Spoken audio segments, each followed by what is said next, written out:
नमस्कार, आप देख रहे हैं आज तक आपके साथ। मैं हूं अंजना ओम कश्यप। फिर से नीतीश कुमार, पहले नारा था, अब गांधी मैदान का नजारा बन जाएगा। जी हां, नीतीश कुमार तीसरी बार बिहार के मुख्यमंत्री के रूप में शपथ लेने वाले हैं।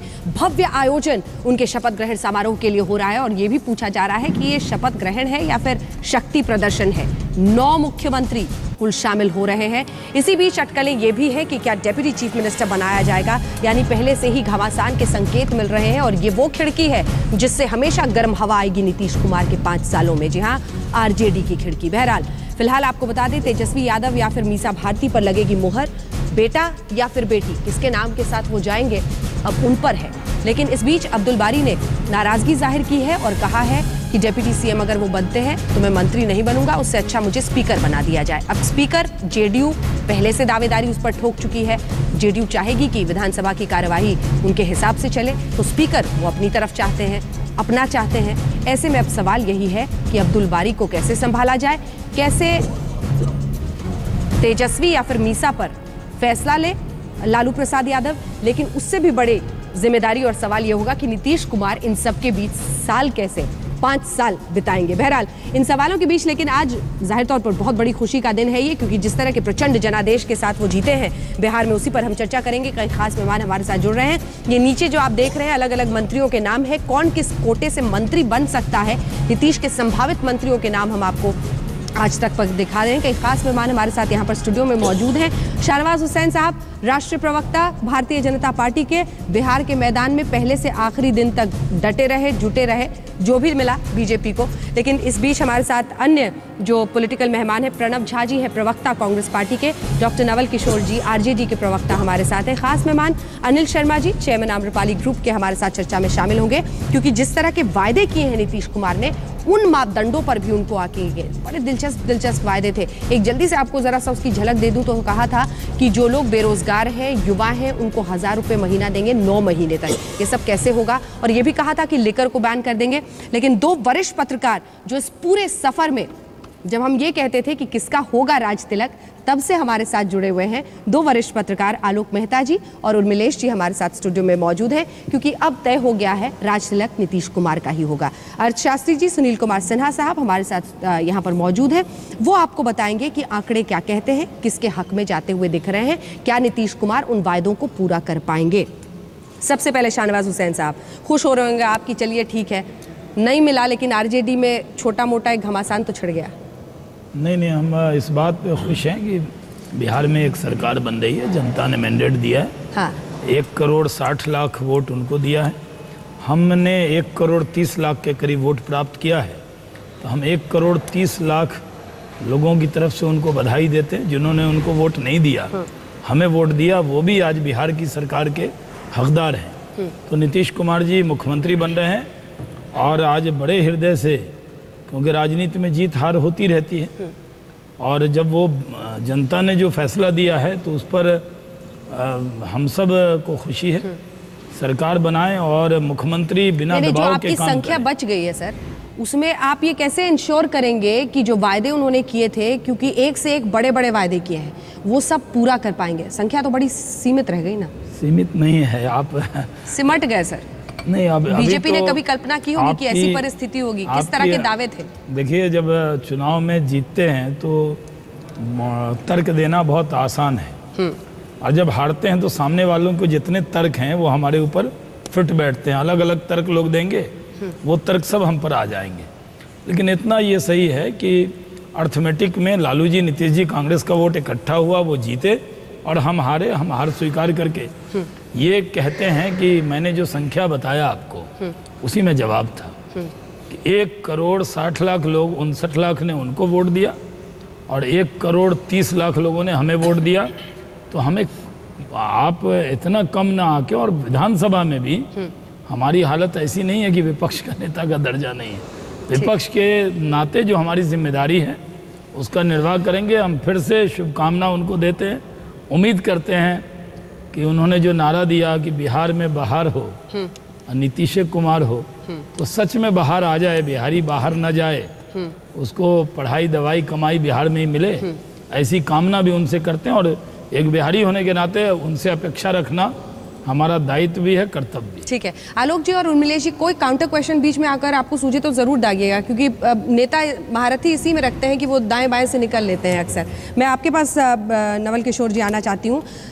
इसी में उलझा के रखेंगे आप तेजस्वी, मीसा, अब्दुल बारी, या फिर करने भी देंगे? क्योंकि नीचे हम चला रहे हैं जो वायदे उन्होंने किए हैं, बहुत आसान वायदे नहीं है। जिस तरह से उन्होंने खर्च की बात की है, स्कूल को लेकर, बिजली, सड़क, पानी, जिस तरह के उन्होंने वायदे किए हैं, बहुत मुश्किल होगा। अब इसमें आप अगर उलझा देंगे स्पीकर, डेप्यूटी चीफ मिनिस्टर, तब तो हो गया। देखिए, बिहार का जो चुनाव था इस बार, वो भारतवर्ष का सबसे चर्चित चुनाव था। और ये चुनाव जिन मुद्दों पे लड़े गए हैं, और इस चुनाव में जो दो खेमे ने चुनाव लड़ा है, एक तरफ महागठबंधन, और महागठबंधन ने जिन वायदों पे, जिन मुद्दों पे चुनाव लड़ा है, वह उसके लिए महत्वपूर्ण आज भी है, पहले भी था। आपने मेरा सवाल चूंकि नहीं सुना, इसलिए मैं आपको इस वक्त स्क्रीन दिखाना चाहती हूँ। इसको देखिए, ये क्या कह रहा है।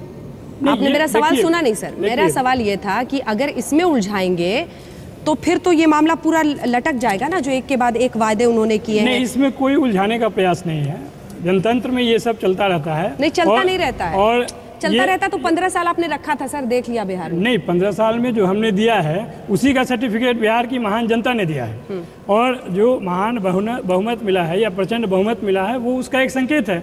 जो हमने किया है 15 साल में, वह सामाजिक न्याय है। और आज के डेट में हम समावेशी विकास की बात करते हैं। ये हमारा यात्रा है, 5 साल चलता और रहेगा। इसमें जो टीम बनेगी, टीम बनने के पहले ये जो चल रहा है, ये हर जगह चलता है टीम बनने के पहले।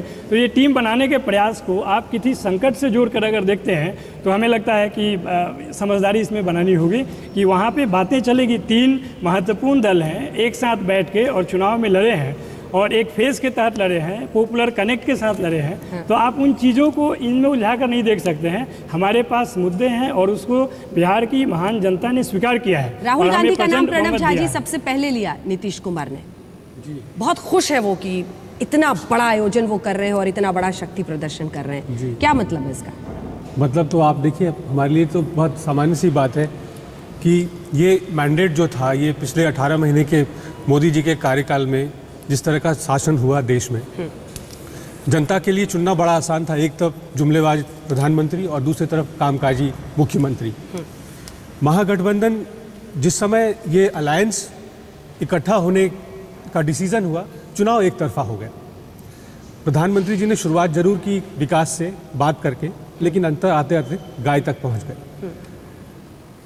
जनता के लिए निर्णय करना बड़ा आसान था।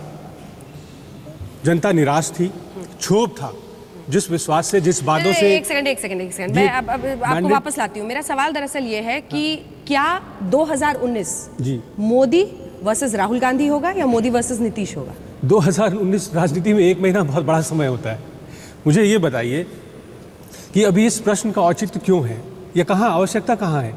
कांग्रेस पार्टी जो कि देशव्यापी पार्टी है, नहीं, ये जितने 9-10 मुख्यमंत्री आ रहे हैं, ये नीतीश कुमार के बुलावे पर आ रहे हैं। खुश होने की बात और आप देखिए, धुर विरोधी लेफ्ट पार्टी और ममता बनर्जी इकट्ठा हो रही है। ये इस बात का समझ रहे हैं आप? राहुल गांधी जी, ये इस बात की ओर भी इंगित करता है कि विपक्ष का किस तरह से दमन किया गया है। इस सरकार ने, जो केंद्र की सरकार है, उसने विपक्ष को किस तरह हाशिए पे किया है। ये गुजरात मोदी का एक्सटेंशन है। दमन किया, इसलिए तो शिव सैनिक भी आ रहे हैं। मैं वही कह रहा हूँ। ये शाहनवाज जी बहुत चुटकी के साथ बोलते हैं। मैं वही कह रहा हूँ। ये सैनिक इनके दोस्त हैं। नहीं, हम कह रहे हैं हमारे सैनिक साथ वाले भी जो साथ है वो भी मजबूर किया गया, तो दमन किया गया तो बीजेपी भी आ रही है। जो साथ है, क्या कांग्रेस कहेगी कि उनका शक्ति प्रदर्शन है? या राहुल जी, अरे शपथ ग्रहण समारोह है, सब लोग आते हैं, मित्र आते हैं, लोग देश विदेश से आते हैं। अपने कोई अपनी शादी में किसी को बुलाए, उसकी गेस्ट लिस्ट चेक करेंगे। अरुण जेटली जी की यहाँ शादी है और राहुल गांधी जी को बुलाने गए कि नहीं?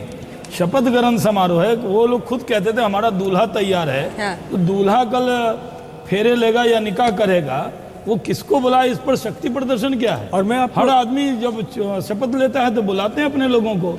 या तो ये स्वीकार करें कि राहुल गांधी भी नीतीश कुमार जी के क़यादत में आगे बढ़ेंगे, कहें। मैं आपको एक बात इनकी बात में जोड़ देना चाहता हूं। उसको मानते हैं, नहीं सूट करता उसको नहीं मानते। नहीं, मैं ये कह रहा था, दोनों में फर्क क्या है, मैं ये बता रहा था कि इन्होंने कहा कि 1 करोड़ 30 लाख जनता का जो है बधाई, वो 1 करोड़ 60 लाख जनता को दे रहे हैं। बधाई दिया है, बधाई दे रहे हैं ना। मैं ये कह रहा हूँ, ये फर्क है। कांग्रेस जो नीतीश कुमार जी हैं वो सिर्फ बधाई 130 करोड़ को या 1,60 करोड़ को नहीं दे रहे 1 करोड़। वो पूरे 10 करोड़ जनता जो बिहार की जनता है वो सबके मुख्यमंत्री हैं। फर्क ये है प्रधानमंत्री जो है वो भाजपा दल के नेता हैं, वो इन्होंने कभी देश समझा के नहीं, नेता मैंने कभी क्या नहीं हो कहा? सकते, देखिए, कभी जो है विपक्ष मैंने को साथ कहा लेके सिर्फ चल नहीं शाहनवाज सकते हुसैन और इसलिए के नाते मजबूत नहीं, और इसलिए जो है जो मजबूत इन लोगों विपक्ष जो है ने एकत्रित हमको हो रहा है आपने जब सवाल किया काउंटर जवाब दिया और अपने आप को आपने मजबूत कहा होने कि का आप कोशिश कुछ कर रहा है। नहीं है 58 सीट है, तो मैंने कहा कि जो हमें वोट मिला 1,30,00,000 जो नीतीश कुमार जी को अस्वीकार किया, जिन्होंने हमको वोट दिया, उनके तरफ से भी बधाई देते हैं और उम्मीद करते हैं वो सबका लिए काम करेंगे। क्या बुरा कहा? हंसे तो बगावत, रोए तो बगावत, यानी बधाई भी दें तो बुरा लग रहा है। सबकी तरफ से चलिए दिया मैं हमने। अनिल जी आपको शामिल करना चाहती हूँ जल्दी से, क्योंकि जो उन्होंने अभी तक जानकारी दी है, उन्होंने अलग अलग तरीके से कुल मिलाकर उन्होंने 2,500 लाख करोड़ का जो भी उन्होंने अभी तक जो दिया है कि 2.7 लाख करोड़ का पैकेज हम करेंगे, आपने 1.25 का दिया था। 78,000 वो कह रहे हैं रोड्स ड्रेनेज पे, इलेक्ट्रिसिटी पर कह रहे हैं 55,600, वो कह रहे हैं 49,800 हम युवा पर, उसकी नौकरी पर, इस पर खर्च करेंगे, और उसके साथ ही आगे ड्रिंकिंग वाटर पर कह रहे हैं 47,700 और आखिरी में इनकम टॉयलेट्स पर 70,000 ही है। 28,700। इनकम भी बता दीजिए ना, सरकार के पास इनकम कितना है? अब जेडीयू के कोई नेता आए नहीं तो उनसे पूछते कि पैसा कहाँ से केंद्र से देंगे ना, और ऊपर से लिकर को भी बैन करने का प्रॉमिस कर दिया। अंजना जी, इंफ्रास्ट्रक्चर सबसे बड़ी चुनौती है जी बिहार बिल्कुल। की। मैं एक बात जरूर बताना चाहूँगा, सब लोग हैं, कोई भी न्यूट्रल व्यक्ति हाँ। इतना जरूर मानता है कि पिछले कई वर्षों में बिहार में विकास हुआ है। आज किसी भी डिस्ट्रिक्ट टाउन से अगर आप मुख्यालय आना चाहते हैं तो आपको 5 से 6 घंटा लगता है। तो जहाँ तक सवाल है, माइक्रो लेवल इंफ्रास्ट्रक्चर की तैयारी पहले से हो चुकी है, काफ़ी प्रोग्रेस वाइज। हम लोग एकदम न्यूट्रल है, ये आम जनता की तरह बात करें। जहाँ तक सवाल है, ये रोड मैप, नहीं, आप मुजफ्फरपुर गए हैं पटना से? हाँ गए। कैसी हालत है? नहीं देखिए, अभी क्या बात कर रहे हैं सर? अंजना जी, एक आप मुजफ्फरपुर के लिए निकलिए, पहला आपका सामना महात्मा गांधी सेतु होता है, उससे आगे बढ़िए 3 ऐसे रेलवे लाइंस, वहां पर रेलवे फाटक आते हैं जहां पर आपको आधे घंटे इंतजार करना है। आप लोग जाते हैं पटना? बिल्कुल। तो दिक्कत होती होगी? आप देख जाते रहे हैं सर हैं मुजफ्फरपुर? पटना से मुजफ्फरपुर अगर ये विकास कैसे कहला सकता 6 लेन वाइडनिंग हो रहा है तो ये पिछले 40 साल तक तो नहीं हुआ ना। अगर ये जो 6 लेन या 8 लेन उस हाईवे रेलवे फाटक वाइडनिंग, के लिए अलग से टाइम निकाल के जाते हैं कि नहीं किशोर साहब? नहीं देखिए, रेलवे सच लाइन, बोलिएगा। नहीं रेलवे लाइन अरे, का, सच रेलवे लाइन बोलिए। का सड़क से क्या लेना देना? वो सड़क से फाटक अरे उसको गुजरना पड़ता है। नहीं, फाटक अगर बंद होगा तो रेलवे टाइमिंग क्या है? तो सेंट्रल गवर्नमेंट के पास उसके है। बाद अगर उस तरह से कंजेशन खुलने में कितना टाइम लगता है? नहीं, नहीं, कई- ट्रेन कई- क्रॉस कई करेगी, ओवर- वो मजाक ट्रैफिक मत है। उड़ाइए, क्योंकि वो तो बहुत रेलवे गंभीर ट्रैफिक का विषय है। मामला अगर उससे किसी बिहार को सरकार अस्पताल को जाना हो, एक किसी सवाल को है। कहीं देखिए, जाना हो, एक सवाल उस आपने रेलवे लीकर- फाटक के लिए लीकर लोग बैन का टाइम किया, निकाल के आपने जाते बड़ा हैं। सवाल किया। हाँ, ये छोड़ दीजिए, रोड वूड बनाएंगे, बहुत अच्छा बनाए, शुभकामना है। लेकिन बनता है। क्या कल से शाम में जो बाहर आती है बिहार में, गांव-गांव में, पंचायत में जो शराब की दुकान है वो बंद होगी, ये उन्होंने घोषणा किया। वो आज हाँ, तक ये जरा- वादा है, हम कल दिखा जरा रहे हैं, राज हम तिलक दिखा करा रहे रही हैं, हैं, बिल्कुल। क्योंकि आपका प्रोग्राम का नाम ही राज तिलक है। तो राज तिलक का एक प्रमुख वादा शराबबंदी है। और ये वजह हो सकती है उर्मिलेश जी, जब इतनी सारी महिलाओं ने एक बार 59%, एक बार 62% महिलाओं ने वोट किया, जो ग्रामीण महिलाएं हैं उनके लिए बहुत महत्वपूर्ण मुद्दा है। देखिए, मैं समझता हूँ कि शराब का जो मसला है वो महत्वपूर्ण तो है, लेकिन ओवरऑल अगर आप देखिए, नई सरकार कल शपथ ग्रहण कर रही है तो उसमें किसी एक मुद्दे को पकड़ना, किसी एक इशू को, और ये किसी एक मान लेना पहलू कि को पूरा लेना, बिहार शराब ये में डूबा रहता है। नहीं, हम हर टॉपिक पे जा रहे हैं। हमने इंफ्रास्ट्रक्चर की बात की, हमने टॉयलेट्स की बात की, हमने अब शराब पाबंदी की दुकान बात है। की। मुझे लगता है कि शाहनवाज साहब को और दूसरे जो विपक्षी दल हैं, एक धैर्य के साथ इंतजार करना चाहिए, कुछ महीने देना चाहिए। मोदी साहब को भी जो सरकार जब बनी थी तो विपक्ष के दलों ने साफ साफ कहा था कि इस प्रचंड बहुमत, प्रचंड 31% को भी प्रचंड कहा था। क्यों? क्योंकि देश की जनता 31% वोट देकर जिताती आपको हो, चाहे आपको 36% देकर जिताती हो, जो बहुमत पाता है संख्या में, हमारा जो सिस्टम है इलेक्शन का, वो इस प्रकार का है कि परसेंटेज से केवल और संख्या से आप नहीं जाते हैं, आप सीटों से जाते हैं। तो मुझे लगता है शाहनवाज साहब को वह राजनीतिक विनम्रता का परिचय देना चाहिए जो अन्य विपक्षी दलों ने मोदी साहब के लिए दिया था, नंबर 1 और नंबर 2। अगर आप हमें कह रहे हैं और एक इमेज बनाने की कोशिश और नहीं करनी दूसरी चाहिए। बात यह कि बिहार में लोग शराबी पीते हैं। नीतीश कुमार और लालू प्रसाद के सामने बिहार में जो बड़ा मसला है वह सिर्फ ये नहीं है कि कौन स्पीकर बने, कौन मंत्री बने, किसका बेटा डिप्टी चीफ मिनिस्टर बने, किसका क्या बने। मेन है कि कैसे गवर्नेंस का कॉमन साझा प्रोग्राम वो बनाते हैं, तीनों पार्टियां कैसे पीछे की गलतियों से, पीछे की उपलब्धियों से क्या सबक लेती हैं और एक बेहतर कोऑर्डिनेशन इन तीनों के बीच हो, कौन किस पद पर जाता है वो मुझे लगता है कि बहुत महत्वपूर्ण नहीं है। जो जीता है वो रिप्रेजेंटेशन अपना मांगेगा, वो अपना पार्टिसिपेशन मांगेगा और मिलना चाहिए, इसमें कोई दिक्कत नहीं है। समय नहीं, कम तो है आपस में भिड़ रहे हैं ना, अब तेजस्वी और अब्दुल बारी भिड़ रहे हैं, तो उसमें नीतीश कुमार क्या अपनी करें? तरफ से नहीं कहा, आपने कहा कि बड़े बड़े वादे किए, वो सवाल पूछा आपने। हाँ। हमने कहा, आपने शराबबंदी का पूछा, मैंने कहा हाँ उसको बंद करना चाहिए, अपेक्षा करना है कि उन्होंने बिहारी वादा का- किया है। आप क्या चाहते हैं, माला पढ़े उनके नाम की? नहीं, आप क्या चाहते हैं, माला जपने लगे हम? अरे भाई, एक बिहारी होने के नाते अपना एजेंडा और शराब अपना जो है एजेंडा वो revenue से पूरा जब करें, तक- यही तो कहा। अपना एजेंडा पूरा करें। कोई नहीं, दिक्कत नहीं है, कार्यक्रम है, अंजना जी। हाँ। आप अंजना जी। नहीं, मैं रेवेन्यू भी बता दें, चूंकि उन्होंने रेवेन्यू का जिक्र किया है, तो 2500 यानी Yes. 2500 करोड़ बिल्कुल हर साल कमाई होती है, तो ये उन्होंने फोरगो करने का वादा कर दिया है। अब उसको समझना पड़ेगा ये कि केवल अंजना, ये केवल बिहार की समस्या नहीं है, देश के अनेक राज्यों में समस्या है कि रिसोर्स मोबिलाइजेशन के लिए शराब को एक जो एक जरिया बनाया कार्यक्रम गया है, चलता उस पर था, डिस्कंटेंट है आपकी बहुत सारे सरकार लेवल पर। आपके द्वार, हाँ। एक कार्यक्रम चलता था और एक कृषि रोड मैप। अगर आप दोनों को इन्फ्यूज करेंगे तो जितनी चीजें आपने कही है, ये ऑलरेडी एक प्लान बना हुआ है। अब सवाल है कि अगर राजनीतिक स्थिरता आती है और हमारे यहाँ जो केंद्र सरकार है या आदरणीय शाहनवाज जी हैं, ये लोग सपोर्ट, एक्चुअली बिहार की जनता को आज विकास चाहिए। अरे आप वहां जाकर बिल्डिंग्स ऐसे बनाएंगे कि क्यों जैसे नहीं, आपने दिल्ली बिल्कुल नहीं। NCR मैंने तो दो, आप अब लोग कहते हैं, ये मुद्दा सवाल ये है। लोग कहते हैं कि बिहार में उद्योग नहीं लगे। मेरा ही 2 इंडस्ट्री है, मेरे यहाँ 8000 लोग काम पर करते आपकी जितनी बिल्डिंग्स यहाँ पर है, दिल्ली NCR में है, आप बिहार के होते हुए वहां क्यों नहीं? हैं। सिर्फ बिल्डिंग तो मैं तो कह रहा हूँ, मैं नो प्रॉफिट नो लॉस में हजारों मकान बनाने के लिए तैयार हूँ।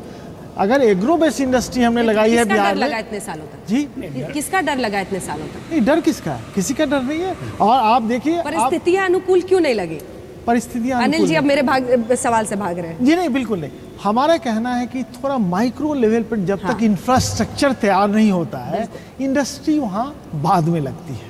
अब देखें, अब अगर सारे रोड मैप अपने जगह पे होगा, इंडस्ट्री लगेगी, लगना तय है। आलोक जी। अपेक्षाएं बहुत ज़्यादा है, जिनको पूरा करना इनके लिए बहुत कठिन रास्ता है। हाँ। और मैं मानता हूँ कि सबसे ज़्यादा आपस का तालमेल, वरना ये जो ये महत्वाकांक्षा जोड़ी जो है ये और ये अति महत्वाकांक्षा भी है। देखिए, इंदिरा गांधी भी पहले राज्य मंत्री बनी थी जी। शास्त्री जी के साथ। हाँ। क्या तेजस्वी यादव या मीसा क्या राज्य मंत्री बनने को तैयार होंगे? सबसे बड़ा सवाल ये है। अभी क्या तो देर है? मुख्यमंत्री पर नजर है। अब मैं सुनील जी आपको शामिल करना चाहती हूँ। बड़ी तस्वीर अगर एक अर्थशास्त्री के रूप में आप दें, क्या जाता हुआ दिख रहा है? देखिए, अगर पिछले 10 साल का अगर अवलोकन करें, हाँ। तो उसमें एक चीज़ तो तकरीबन बिल्कुल क्लियर है कि अगर आप सरकार की फिस्कल पोजीशन, हाँ। ये जितने तमाम वायदे जो हम सुन रहे हैं, उसके लिए सबसे ज़रूरी है कि सरकार की जो मौजूदा फिस्कल हालत है वो कैसी, अगर उस पर नज़र डालें तो स्थिति में काफ़ी जो है इम्प्रूवमेंट नज़र आया है। 2.7 लाख करोड़ का वो नहीं, मैं वही roadmap दे रहे हैं, वो कह कैसे रहा हूँ, पैसा वो कहाँ वही से कह आएगा? रहा हूँ कि आपने जो रोड मैप दिया है वो बहुत ज़्यादा एम्बिशियस है।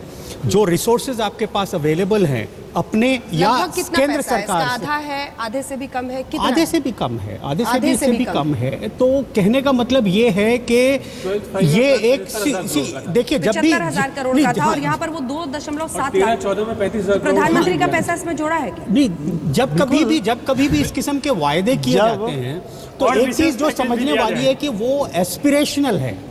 एस्पिरेशनल को अगर आप एक्चुअल मान लें तो ये गलत होगा। एक एस्पिरेशनल चीज़ होती है और एक आप कहाँ वाकई पहुँच सकते हैं। तो उन चीज़ों को अगर आप मद्देनज़र देखें तो मैं तमाम जो आंकड़े उनके ऊपर नज़र डालता हूँ, चाहे आप फिस्कल डेफिसिट देख लीजिए, रेवेन्यू डेफिसिट देख लीजिए या डेट देख लीजिए स्टेट गवर्नमेंट का। स्टेट गवर्नमेंट का जो डेट था वो 55% ऑफ GSDP बिहार के, उससे ज़्यादा था तकरीबन 2005-06 तक। वो अब घटकर तकरीबन 20 या 22% अच्छा, जो तक आ पहले गया ऋण है। की स्थिति थी, तो ऋण 55% की से स्थिति, तो घटकर कहने का 20 पे मतलब आई ये है। है कि वो तो घट एक तो बेहतरी है। आप दूसरी तरफ आप जो वित्तीय आयोग है हाँ। उस वित्तीय आयोग के जो कंडीशंस थे उसके हिसाब से फिस्कल डेफिसिट जो है वो 3% ऑफ जीएसडीपी से कम होना चाहिए, तो वो भी इनके पास है। इस समय अगर आप नज़र डालें तो वो तकरीबन 2.8% के आसपास है। तो कहने का मतलब फिस्कल स्पेस अभी सरकार के पास है, लेकिन महत्वपूर्ण मुद्दा ये होता है कि उस फिस्कल स्पेस का जो इस्तेमाल है वो आप कैपिटल इन्वेस्टमेंट के लिए करते हैं या रेवेन्यू एक्सपेंडिचर के लिए करते हैं।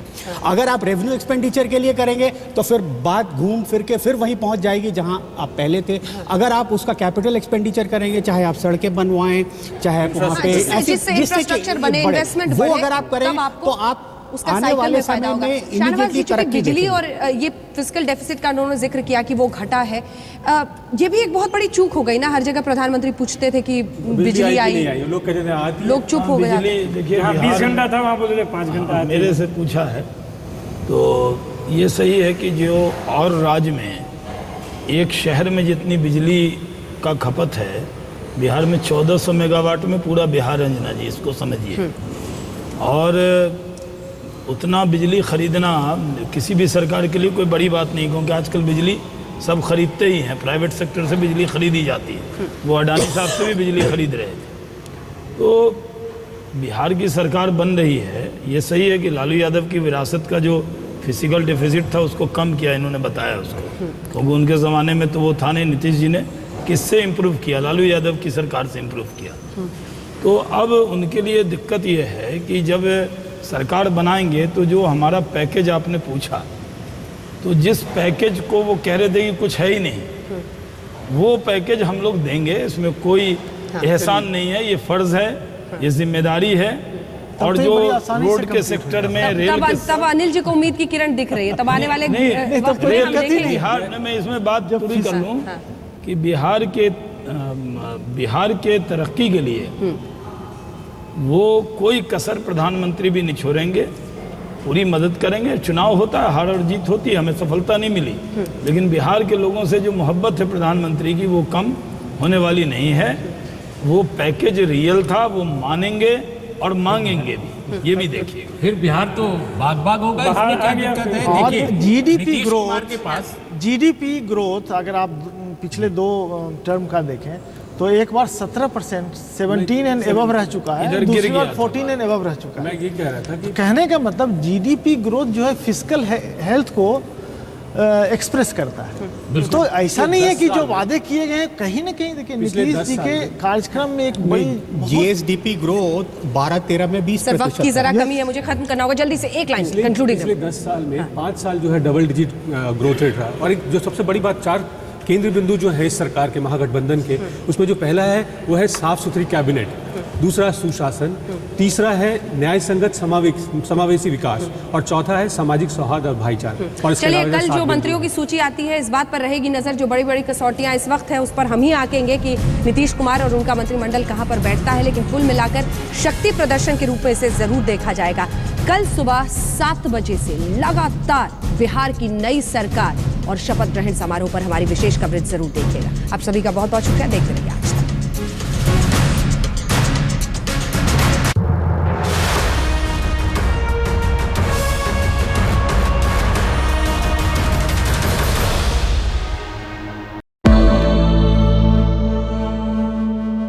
निसगम मनि पमग नि पमग सनि पमनि सपस। जहाँ तक याद आती रहेगी